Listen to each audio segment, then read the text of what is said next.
দেশে মাদক বাণিজ্য ও সেবন বন্ধ না হওয়ার জন্য বিভিন্ন সময় পুলিশ বাহিনীর বিরুদ্ধে অভিযোগ উঠেছে।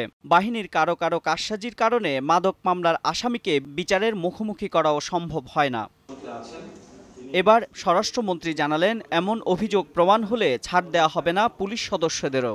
রাজধানীর সিডাপ মিলনায়তনে মাদক নিয়ন্ত্রণে বেসরকারি খাতের ভূমিকা শীর্ষক সেমিনারে তিনি বলেন, মামলার আলামত নষ্ট করতে কোনো পুলিশ মাদকের জায়গায় পাউডার দিয়ে থাকলে তাদের বিরুদ্ধে কঠোর ব্যবস্থা নেওয়া হবে। চোখ বন্ধ করে চলে আসে, এটাও যেমন সত্য। পুলিশও চোখ বন্ধ করে ইয়াবার জায়গায় পাউডার দিয়ে এক জায়গায় হয়, এটাও সত্য। কিন্তু আমরা সেই জায়গায় আইনটা আমরা কঠিন আইন করেছি।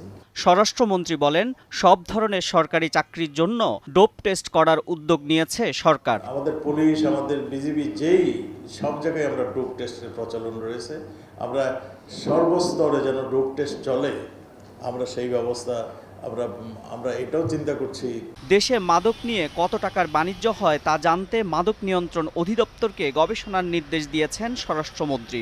আমি মাদকদ্রব্য নিয়ন্ত্রণ অধিদপ্তরে আমি এই নিয়ে রিসার্চ করতে বলবো যে কত টাকার বাণিজ্য হয় এবং কিভাবে এটা বন্ধ করা যায়। দেশে প্রায় ৭০ লাখ মাদকাসক্ত থাকলেও পর্যাপ্ত মাদক নিরাময় হাসপাতাল নেই বলেও মন্তব্য করেন আসাদুজ্জামান খান কামাল।